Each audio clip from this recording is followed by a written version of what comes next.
యోహాను సువార్త 3వ అధ్యాయము చదువుకుందాం. యూదుల అధికారి అయిన నికోదేమను పరిసయ్యుడొకడు ఉండెను. అతడు రాత్రియందు ఆయన యొద్దకు వచ్చి, బోధకుడా, నీవు దేవుని యొద్ద నుండి వచ్చిన బోధకుడవని మేము ఎరుగుదుము. దేవుడు అతనికి తోడై ఉంటేనే గాని నీవు చేయుచున్న సూచక్రియలను ఎవడనూ చెయ్యలేడని ఆయనతో చెప్పాను. అందుకు యేసు అతనితో, ఒకడు కొత్తగా జన్మించితేనే కానీ అతడు దేవుని రాజ్యమును చూడలేడని నీతో నిశ్చయముగా చెప్పుచున్నానెను. అందుకు నికోదేము, ముసలివాడైన మనుషుడు ఎలాగూ జన్మింపగలడు? రెండవ మారు తల్లి గర్భమందు ప్రవేశించి జన్మింపగలడా అని ఆయనను అడుగగా, యేసు ఇట్లనెను, ఒకడు నీటి మూలముగాను ఆత్మ మూలముగాను జన్మించితేనే గాని దేవుని రాజ్యములో ప్రవేశింపలేడని నీతో నిశ్చయముగా చెప్పుచున్నాను. శరీర మూలముగా జన్మించినది శరీరమును, ఆత్మ మూలముగా జన్మించినది ఆత్మనై ఉన్నది. మీరు క్రొత్తగా జన్మింపవలనని నేను నీతో చెప్పినందుకు ఆశ్చర్యపడవద్దు. గాలి తనకిష్టమైన చోటన విసురును. నీవు దాని శబ్దమును విందువే గాని అది ఎక్కడి నుండి వచ్చునో ఎక్కడికి పోవునో నీకు తెలియదు. ఆత్మ మూలముగా జన్మించిన ప్రతివాడును అలాగే ఉన్నాడనెను. అందుకు నికోదేము, ఈ సంగతులు ఎలాగా సాధ్యములని ఆయనను అడుగుగా, యేసు ఇట్లనెను, నీవు ఇశ్రాయేలుకు బోధకుడివై ఉండి వీటిని ఎరగవా? మేము ఎరిగిన సంగతియే చెప్పుచున్నాము, చూచిన దానికే సాక్ష్యమిచ్చుచున్నాము. మా సాక్ష్యము మీరు అంగీకరింపరని నీతో నిశ్చయముగా చెప్పుచున్నాను.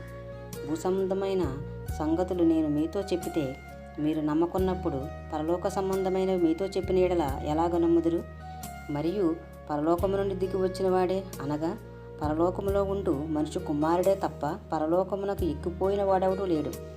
అరణ్యంలో మోషే సర్పమును ఎలాగ ఎత్తునో అలాగే విశ్వసించు ప్రతివాడును నశింపక ఆయన ద్వారా నిత్యజీవం పొందినట్లు మనుష్య కుమారుడు ఎత్తబడవలెను. దేవుడు లోకమును ఎంతో ప్రేమించెను కాగా ఆయన తన అద్వితీయ కుమారునిగా పుట్టిన వాని యందు విశ్వాసముంచు ప్రతివాడును నశింపక నిత్యజీవం పొందినట్లు ఆయనను అనుగ్రహించెను. లోకము తన కుమారుని ద్వారా రక్షణ పొందుటకే గాని లోకమునకు తీర్పు తీర్చుటకు దేవుడు ఆయనను లోకములోనికి పంపలేదు. ఆయన యందు విశ్వాసించువానికి తీర్పు తీర్చబడదు. విశ్వాసపనివాడు దేవుని అద్వికుమారుని నామందు విశ్వాసం ఉంచలేదు గనుక వానికి ఇంతకు మునిపే తీర్పు తీర్చబడను. ఆ తీర్పు ఇదే, వెలుగు లోకములోనికి వచ్చిన గాని తమ క్రియలు చెడ్డవైనందున మనుషులు వెలుగును ప్రేమింపక చీకటినే ప్రేమించిరి. దుష్కార్యము చేయు ప్రతివాడు వెలుగును ద్వేషించును. తన క్రియలు దుష్క్రియలుగా కనబడకుండానట్లు వెలుగునొద్దకు రాడు.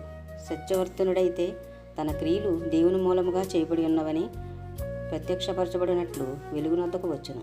అటు తర్వాత యేసు తన శిష్యులతో కూడా యూదయ దేశమునకు వచ్చి అక్కడ వారితో కాలము గడుపుచు బాప్తీసమిచ్చుచూ ఉండెను.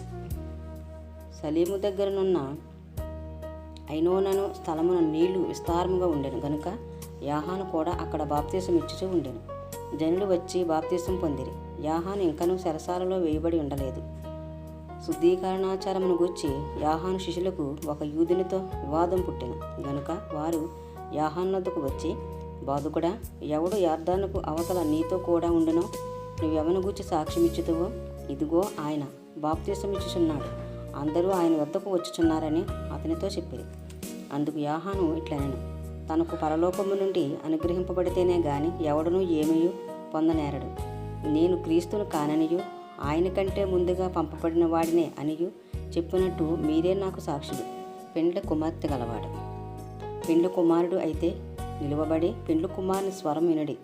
స్నేహితుడు ఆ పెండ్లి కుమారుని స్వరం విని మిక్కిలి సంతోషించును.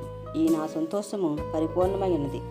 ఆయన ఎచ్చవలసి ఉన్నది, నేను తగ్గవలసి ఉన్నది. పైనుండి వచ్చేవాడు అందరికీ పైనుండివాడు, భూమి నుండి వచ్చేవాడు భూసంబంధమైన సంగతులను గూర్చి మాట్లాడను. పరలోకం నుండి వచ్చేవాడు అందరికీ పైగా నుండి తాను కన్నవాటిని గూర్చి విన్నవాటిని గూర్చి సాక్ష్యమిచ్చును. ఆయన సాక్ష్యం ఎవడను అంగీకరింపడు. ఆయన సాక్ష్యము అంగీకరించిన వాడు దేవుడు సత్యవంతుడును, మాటకు ముద్ర వేసి ఉన్నాడు. ఏలయనగా దేవుడు తాను పంపిన వానికి కొలత లేకుండా ఆత్మను అనుగ్రహించును గనుక ఆయన దేవుని మాటలే పలుకును. తండ్రి కుమారుని ప్రేమించుచున్నాడు గనుక ఆయన చేతికి సమస్తమును అప్పగించి ఉన్నాడు. కుమారుని యందు విశ్వాసముంచువాడే నిత్యజీవము గలవాడు. కుమారునికి విధేయుడు కానివాడు జీవము చూడడు, గాని దేవుని ఉగ్రత వాని మీద నిలిచియుండును.